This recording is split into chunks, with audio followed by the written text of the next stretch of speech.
మెదలకుండా దగ్గరికి వచ్చేసింది. ఈ గొర్రె దాన్ని గొర్రె పిల్ల దాన్ని గమనించకుండా ప్రక్కనే సెలయేరులో ఉండే నీళ్లు తాగడానికి ప్రయత్నం చేస్తుంది. తోడలు ఏం చేయబోతుంది, గొర్రె పిల్లలు తినడానికి వచ్చేసింది, దగ్గరికి చంపడానికి వచ్చింది. నేను చదివిన కథల సంగతి ఏంటంటే చిన్ననాటి పాఠంలో ఉండే పుస్తకంలో సమాచారం ఇది. తోడలు దగ్గరకు వచ్చి దాంతో కయ్యం పెట్టుకోవడానికి ప్రారంభించిందంట. తోడేలు పైన నీళ్ళు పైన గెలుకులు చేస్తూ ఉంది.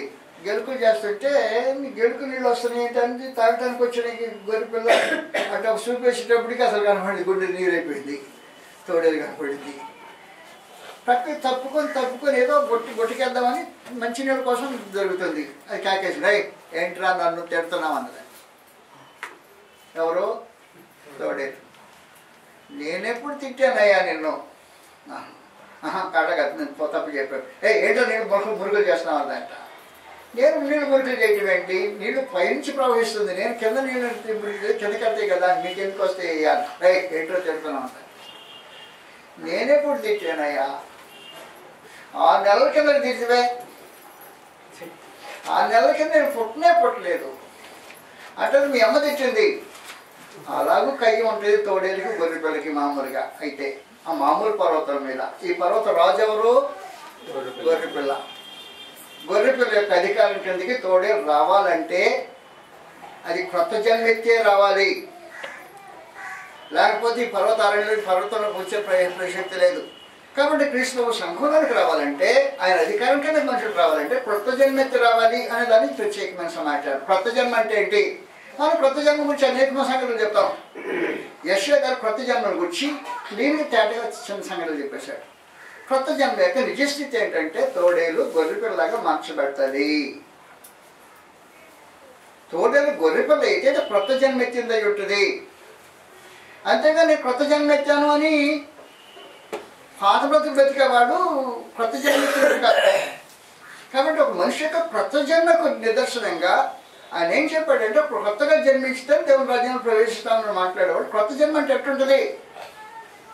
ఆ క్రొత్త జన్మ ఎలా ఉంటుంది అంటే గొర్రెపిల్లకి అధికారం కింద ఉంటుంది. గొర్రెపిల్లకి అధికారం కింద క్రొత్త జన్మ ఎలా ఉంటుంది అంటే తోడేలు గొర్రెపిల్లగా మార్చబడుతుంది. లేకపోతే గొర్రెపిల్లనే తోడేలాగా మార్చాలా. తోడేలు గొర్రెపిల్లగా మార్చబడిన సమస్య లేదు, తోడేలు గొర్రెపిల్లగా మార్చబడిన సమస్య లేదు, గొర్రెపిల్ల తోడేలుగా మార్చబడిన సమస్య లేదు. అవి రెండు కలిసి ఉండాలంటే గొర్రెపిల్లకు తోడేలు ఆకారం వచ్చినా క్రొత్త జన్మ ఎత్తినట్టే, తోడేలకు గొర్రెపిల్ల స్వభావం వచ్చినా క్రొత్త జన్మ ఎత్తినట్టే. మొత్తానికి క్రొత్త జన్మకు ఇది సంపూర్ణమైన సియోను కొండ యొక్క విశేషమైన సమాచారం. సియోను కొండలో దేవుడు క్రీస్తు యొక్క అధికారం కింద రాజ్యంలో ఏం జరుగుతుందంటే మనుషులు క్రొత్త జన్మ ఎత్తుతారు. ఈ క్రొత్త జన్మ ఎలాగుంటుంది అని చెప్పాడు. తోడేలు గొర్రెపిల్ల ఏదో వాసం చేయడు అన్నట్టు. చిరుతపులి మేకపులి ఏదో పండుకుంటాయి. అది సృష్టికి భిన్నమైన కార్యక్రమం. సృష్టి ఒక క్రొత్త సృష్టి అయితేనే కానీ ఈ రూపంగా రాదు. కాబట్టి క్రీస్తు ప్రభులో క్రొత్త సృష్టి జరుగుతుంది అనే విశేషమైన సమాచారం మాట్లాడటానికి మనం చదువుతా అనేక సార్లు 2 Corinthians 5:17 కాగా ఎవడైనా క్రీస్తునందున్నాడో వాడు నూతన సృష్టి అంటాం. ఎటువంటి నూతన సృష్టి? ఇది ఇక్కడ కనబడుతున్న నూతన సృష్టి అలాంటిదో. నూతన సృష్టి యొక్క నిజస్వరూపము గొర్రెపిల్ల యొక్క అధికారం కింద. పర్వతం మీద ఏలుబడి చేసేవాడు గొర్రెపిల్ల. దాంట్లో జంతువులు వచ్చాయి. ఏ జంతువు వచ్చింది? తోడేలు వచ్చింది, గొర్రెపిల్ల వచ్చింది, మేకపిల్ల వచ్చింది, చిరుతపులి వచ్చింది, పదమసింహం వచ్చింది, పెంచబడిన కోడి వచ్చింది, దూడ వచ్చింది. ఇవన్నీ ఆ గొర్రెపిల్లకి అధికారం కిందకు వస్తే గొర్రెపిల్లకి అధికారం కింద ఉంటే సరి గొర్రెపిల్ల ఖచ్చితంగా చెప్పింది, రే నా అధికారంలో ఎట్లుంటుందో పరిస్థితి తెలుసుదా, మీరు మార్పునంది పసిబిడ్డల వంటి వారైతేనే కానీ అనేసాడు. ఈ మార్పుని పసిబిడ్డలు వంటి వాళ్ళు అంటే అర్థం ఏంటి అని చెప్పేశాడు. తోడేలు గొర్రెపిల్లగా మార్చబట్టు పసిబిడ్డ లాంటి వాడు కావటం అని అర్థం. చిరుతపులి మేకపిల్ల దగ్గర పండుకున్నప్పుడు కొత్తగా జన్మించినట్టు అర్థం. ప్రత్యేకించి మన ఎలుగులు ఆవులు కూడిపోయి వాటి పిల్లలు ఒకసారి పండుకున్నాం అన్నట్టు. ఎలుగులు ఆవులు కూడిపోయి వాటి పిల్లలు ఒకసారి పండుకుంటాయా? ఎలుకలు ఎవరు కుడి మేస్తాయా? పిల్లలు ఒకసారి పడుకుంటాయా? పడుకోవాలంటే ఏం జరగాలి? అది సృష్టి క్రొత్తదైపోవాలి. కాబట్టి ఎవడైనా క్రీస్తునందరూ నూతన సృష్టి అని నోటితో మాట చెప్పకూడదు. ఇలాగ అయిపోతేనే అయినట్టు లెక్క, లేకపోతే కానట్టే. క్రీస్తు సంఘం అని చెప్పుకుంటాం వరకునే కప్పుళ్ళు. అది నిజంగా క్రీస్తు సంఘమేనా అనిపిస్తుంది. ఈ రోజు నేను గ్రంథం చదివితే సియోను కొండ దగ్గరికి వస్తే పరిస్థితులు ఇది క్రీస్తు సంఘమేనా అని అనిపిస్తుంది. అందువల్ల క్రీస్తు యొక్క అధికారం కింద దావీదు వేరు చిగురు అయిన క్రీస్తు ప్రభు గొర్రెపిల్ల ఆయన రాజ్యం చేస్తుంటాడు. ఆ రాజ్యంలో ఉండే పరిస్థితుల గురించి మాట్లాడేది ప్రత్యేకించింది. ఇది పర్వతం, సియోను పర్వతం, యెహోవా మందిర పర్వతం, లేదు ఆయన పరిశుద్ధ పర్వతం. ఆ పరిశుద్ధ పర్వతం మీద సియోను మీద క్రీస్తు ప్రభు గొర్రెపిల్ల ఆశీనుడై ఉన్నాడు. గొర్రెపిల్లకి అధికారం కింద పరిస్థితులు ఎలా ఉంటాయన్న సంగతి క్లీన్గా ఇక్కడ విశ్లేషించి మాట్లాడాడు. ఒక రోజున చెప్పాడు అక్కడ సింహం ఉండదు అని చెప్పాడు. ఒక రోజున దారి తప్పి సింహం బయలుదేరి సింహం దారి తప్పిட்டு వచ్చేసింది. ఎటు? ఈ పర్వతం మీదకి వచ్చేసింది. పర్వతం మీద సింహం అటు ఇటు ఇచ్చలుగా తిరుగుతుంది. గొర్రెపిల్లకి అక్కడ గొర్రెపిల్లకి అధికారం ఏంటి? నువ్వు సింహం తిరుగుతున్నావు? ఎవరి సింహం? సౌలా సౌలా నీవెళ్ళ నన్ను హింసిస్తున్నావు అని అడిగాడు. గొర్రెపిల్లకి అధికారం కింద జరిగిన కార్యక్రమం ఉన్నది. సౌలా సౌలా నీవెళ్ళ నన్ను హింసిస్తున్నావు, మురికొలకు ఎదురు తింటూ నీ కష్టం అన్నాడు. ఏం చేయమంటావు? అయితే నా ఇద్దరు గట్టి మేస్తని చూడు, నా మేస్తని అయ్యా, నువ్వు కూడా పోయి మేయి. ఎద్దు మేయినట్లు సింహము గడ్డి మేయిన పర్వతం యొక్క విశేషమైన సమాచారం అది అని సమాచారం చదువుతాను.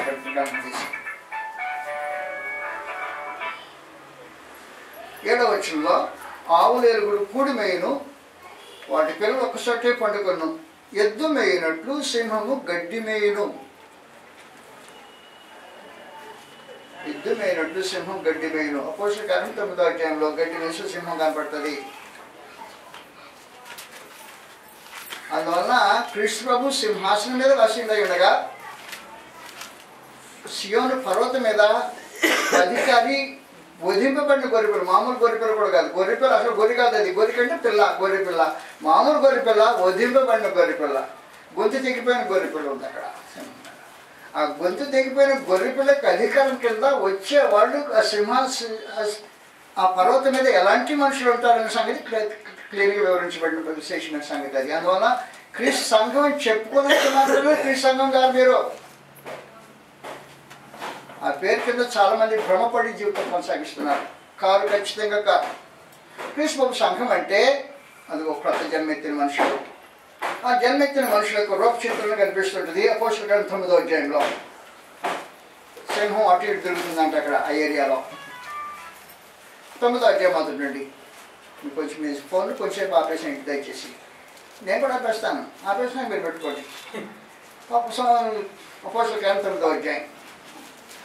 సౌలు ఇంకను ప్రభు యొక్క శిష్యులను బెదిరించుటయును హత్య చేయుటను తనకు ప్రాణాధారమైనట్టు ప్రధాన యాజకుడు ఎదుగు వెళ్ళి, ఈ మార్గమందున పురుషులైన స్త్రీలను కరుగని ఎడల వారిని బంధించి యెరూషలేముకు తీసుకుని వచ్చేటకు దమస్కులోని సమాజంలో వారికి పత్రికలమని అడిగాను.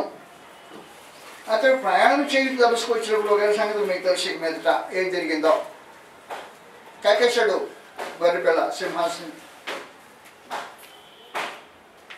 పర్వతం మీద కాకేశాడు. ఏ సింహమ్మ అనకుండా సౌలా సౌలా అన్నట్టంటే నీ శాస్త్రం ఇక్కడ పనికిరావు, నువ్వెళ్ళని హింస పెడుతున్నావు, మునికొలకు ఎదురు నీకు కష్టం అన్నాడు. అయితే ఏం చేయమంటావు ప్రభా? నేను చెప్పను ఏం చేయమంటావు, నీకు చెప్పేవాడు చెప్తాడు పో అక్కడ పలాంటాడు అని అపాయింట్మెంట్ చేశాడు. అయిపోయిన తర్వాత ఏం జరిగిందో జాతర చూడండి. లోనికి ప్రవేశించినాక జరిగే విశేషమైన సంగతి 19వ వచనం నుండి. ప్రారంభం 9వ అధ్యాయం ప్రారంభం ఒక రకంగా ఉంటుంది, దాని ముగింపు మరొక రకంగా కనిపిస్తుంటుంది. 9వ అధ్యాయం 19వ వచనం నుండి. పిమ్మట అతడు దమస్కులో శిష్యులతో కూడా కొన్ని దినములుండెను. వెంటనే సమాజ మందిరములో యేసే దేవుని కుమారుడని ఆయనను గూర్చి ప్రకటించుచు వచ్చెను. వినిన వారందరూ విభ్రాంతి నొంది యెరూషలేములో ఈ నామమును బట్టి ప్రార్థన చేయవని నాశనం చేయవాడు ఇతడే కాడా అని వారిని బంధించి ప్రధాన యాజకుడి యొద్దకు కొనిపోటకు ఇక్కడికి కూడా వచ్చి ఉన్నాడని చెప్పుకోండి. ఏమైంది ఇతనికి? సింహానికి ఏమైంది? గడ్డి మేస్తుంది ఇప్పుడు ప్రస్తుతం. యేసు దేవుని కుమారుడిని ప్రకటించడం గడ్డి మేయటం సమానం అన్నమాట కార్యక్రమం. వాడు దేవుని తెలుగు ప్రకటిస్తున్నారు కార్యక్రమం. ఈయన హింసకర్తలు మొదలెట్టేశాడు. కానీ వాడు పోయి చెప్పాడు, అయిపోయాడు మా ఇద్దరు గడ్డి మేస్తున్నాయి, నువ్వు సింహమా గడ్డి మేయి నా ఎద్దులతో పక్కన కూర్చుండి. కాబట్టి సింహంగా ప్రవర్తించిన మనిషి ప్రక్కనే ఎద్దులతో పాటు గడ్డి మేస్తున్నాడంటే ఏం జరిగింది అన్నమాట? క్రొత్త జన్మ జరిగింది అన్నమాట. వాస్తవమైన సమాచారం చెప్పాడు అక్కడ. ఈ పర్వతం దగ్గర జరిగే విశేషమైన సంగతి ఏమంటే,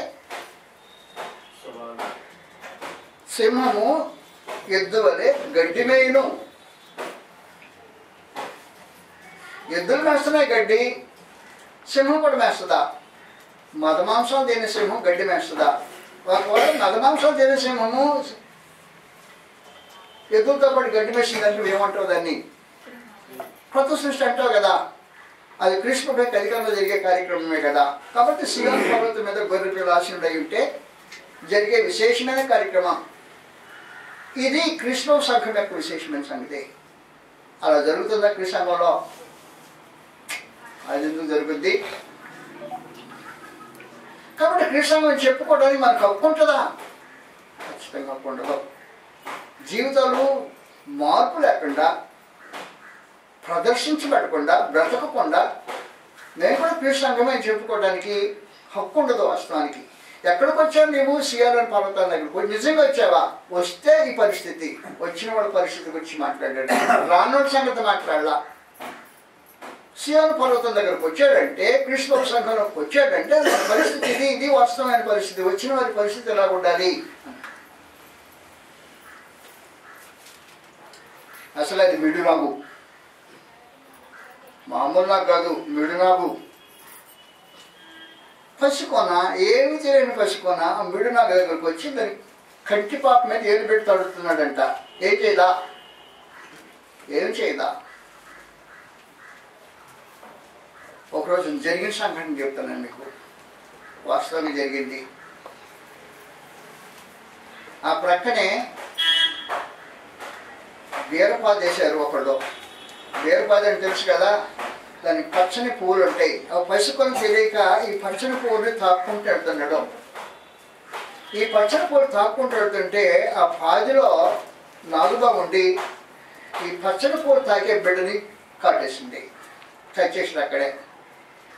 అది మిడులు నాగుబాం యొక్క స్వభావం. కానీ ఇక్కడ నాగుబాం వేరుకుంటుంది. ఇక్కడ నాగుబాం పూలు తాగితే కరవదు, కంటి పాప మీద ఏలు పెట్టినా కరవదంట. చదువుతా అక్కడ గ్రంథంలో ఉంది. కాబట్టి మార్పును గురించి మాట్లాడుతుంది గ్రంథం. గొర్రె పిల్ల ఆ సియోను పర్వతం మీద ఉంటే, ఆ సియోను పర్వతం దగ్గరికి నువ్వు నిజంగా వచ్చి ఉంటే, నీ స్వభావం ఇలాగ మారిపోకపోతే నువ్వు సియోను పర్వతం దగ్గరికి వచ్చి ఉండలేదు అంటే క్రీస్తు సంఘంలోకి రాలేదు అని అర్థం. దాని అర్థం అది.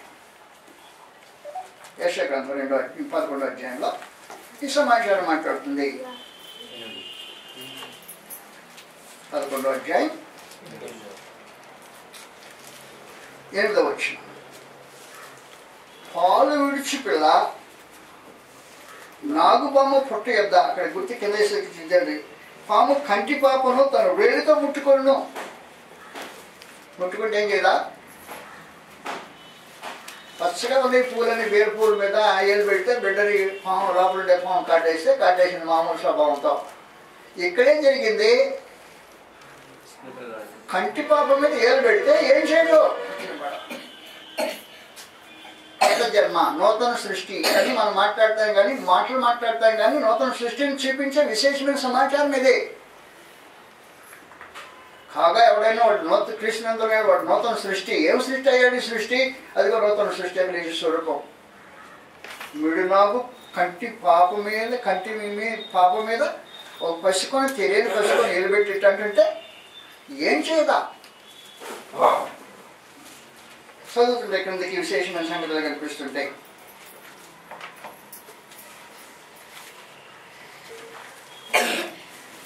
క్షమించాలి, ఒక మాట అనబోతున్నా, మీకు కష్టం కలిగితే కష్టం కలగవచ్చు, కానీ అనుకోండి అటు మాట్లాడుతూ మానుకుంటాను, మానుకోను.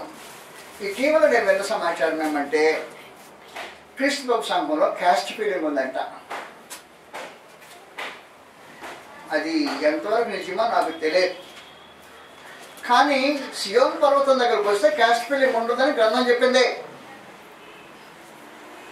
వస్తే కదా మేము అన్నారు వాళ్ళు, అంతే సమాచారం. కానీ ఈ సంఘం చెప్పుకుంటాను, నేను సియోన్ పర్వతం మీదకి వస్తే కదా అని మాట్లాడుతుంటారు. ఏమేమి వింతైన సమాచారం ఇది? యెషయా 11వ అధ్యాయంలో, యెషయా 11వ అధ్యాయం 7వ వచనం చదువుతాను. ఆవులు ఎలుగులు కుడిమేయును, వాటి పిల్లలు ఒక్కసారినే పండుకొని. ఎట్లా పండుకుంటాయి? ఆవులు ఎలుగులు పిల్లలు ఒకసారి పండుకుంటాయా? ఆవులు ఎలుగులు కూడి మేస్తుంటే పిల్లలు ఒకసారి పండుకుంటాయా? హోటల్లో కూర్చుంటాం, క్యాస్ట్ ఫీలింగ్ లేకుండా భోజనం చేస్తుంటాం. ఆడెవడో ఈడెవడో తినడం అవసరం లేదు, హోటల్ అది అయిపోయింది కార్యక్రమం. లేదా విందులోకి వెళ్తాం, విందులోకి వెళ్ళిపోతే క్యాస్ట్ ఫీలింగ్లో భోజనం చేస్తాం. వివాహాలు వచ్చాయి, వివాహాలు వచ్చినాక క్యాస్ట్ ఫీలింగ్ లేకుండా వివాహాలు చేస్తారా? నేను లవ్ మ్యారేజ్ గురించి మాట్లాడట్లేదు, వాళ్ళిద్దరు పిల్లకాయలు ఇష్టపడి లేచిపోతే అది వేరే సమాచారం, దాని గురించి మాట్లాడట్లా. తల్లిదండ్రులు కూర్చుండి క్యాస్ట్ ఫీలింగ్ లేకుండా బిడ్డలు ఒక చోట పండు పెడతారా? జరుగుతుందా? కొత్త సృష్టిలో జరగాలి. క్రిస్మస్లో సియోన్ పర్వతం దగ్గర జరగాలి కార్యక్రమం. సియోన్ పర్వతం యొక్క వాతావరణం అది. ఏంటి మీరు క్రిస్మస్ అని చెప్తాను నాకు అర్థం కాకుండా. మీరు సియోన్ పర్వతం దగ్గరకు వచ్చారా లేదా? వచ్చిన వాడు గొడవ ఇదే, రానున్న సంగతి అది. అందువల్ల వాస్తవమైన సంగతి గంగం జాగ్రత్త చూడండి. వాటి పిల్లలు ఒక్కచోటనే పండుకొను, ఆవులు ఎలుగులు పొడిమేయను. ఆవులు ఎలుగులు పొడిమేయడం మేము భోజనం కలిసి చేసేస్తాం కాదు, వాటి పిల్లలు ఒకచోట పండుకుంటాయా? అది జరిగే పని కాదు. వివాహం అన్ని గోత్రాలు పిల్లలు రకరకాలుగా ఆలోచన చేసి 7 తరాలుగా ఆలోచన చేసి అప్పుడు వివాహాలు అంటుంటారు. అందువల్ల సియోను పర్వతం యొక్క విశేషమైన సంగతి మీరు వచ్చారో లేదో నాకు తెలియదు, కానీ సియోను పర్వతం మీదకి వచ్చిన వారి యొక్క విశేషమైన సంగతిని గ్రంథం ఇలా తెలియజేస్తుంది. సియోను పర్వతం మీదకి వచ్చిన వారికి క్యాస్ట్ ఫీలింగ్ ఉండదు. కొత్త సృష్టి అయితే క్యాస్ట్ ఫీలింగ్ ఉండదు. క్రీస్తులో ఉంటే క్యాస్ట్ ఫీలింగ్ ఉండదు. క్రీస్తులోకి వచ్చామని క్యాస్ట్ ఫీలింగ్ పెట్టుకునేవాడు క్రీస్తులోకి వచ్చాడా అని అన్నమాట. క్రీస్తులోకి వచ్చాడంటే నాకు ఇప్పుడు అర్థం కాదు. సియోన్ పర్వతం అన్నాం కదా, క్రీస్తు సంఘం అన్నమాట. దాంట్లో వాతావరణం ఎలా ఉండదో గ్రంథం తేటగా మాట్లాడేసింది. అందువల్ల మీరు సియోను పర్వతం నరుకును అనగా జీవంగల దేవుని పట్టణం నరుకును పరలోక యెరూషలేముకు వచ్చి ఉన్నారని చెప్పిన తర్వాత, ఈ పరలోక యెరూషలేముకు వచ్చిన మనుషుల యొక్క మానసిక వాతావరణం, ఆత్మ సంబంధమైన పరిస్థితి ఎలా ఉండాలి అనేది ప్రత్యేకించి గ్రంథాలు ఎలా తెలియజేసింది. సియోను పర్వతంలో మొట్టమొదటి ఏం జరుగుతుందంటే, అది మందిర పర్వతం అయి ఉంటుంది. మందిరము పర్వతం ఏకం చేయబడింది. ఎవరు ఏకం చేశారు? మనిషి ఏకం చేయాల. మనుషులు ఏకం చేయడానికి ప్రయత్నం చేస్తే దేవుడు విఫలం చేశాడు. కానీ ఇప్పుడు ఏకం చేసిన వాడు దేవుడు, కానీ దాన్ని వేరు చేసేవాడు ఎవడై ఉంటాడో గుర్తుపెట్టుకోండి. సంఘం వేరు, రాజ్యం వేరు కాదు. వేరు చేసేవాడు దేవుడు కాదు, చేసింది మనిషి చేస్తున్నాడు. కాబట్టి అటువంటి సంగతి సరైనది కాదు. అది మందిర పర్వతం. మందిర పర్వతం అంటే యాజక రాజ్యం, రాజ్య సంఘరాజ్యం. అది వేరే వ్యత్యాసమైనది కాదు. దయచేసి మన వాళ్ళకించాలి మీరు ఈ సంగతి. అందులో సియోను పర్వతంకి వచ్చి ఆయన పర్వకం దేవుడి సమాచారం మాట్లాడుతున్నాడు. చాలా సంగతులు ఉన్నాయి, కానీ మీకు ఒక బ్రేక్ ఇస్తున్నా, మళ్ళీ వచ్చి కూర్చుంటాం. వచ్చినప్పుడు మనం విసిగిపోకుండా ఒక బ్రేక్ తీసుకుని మళ్ళీ వచ్చి కూర్చుంటాం.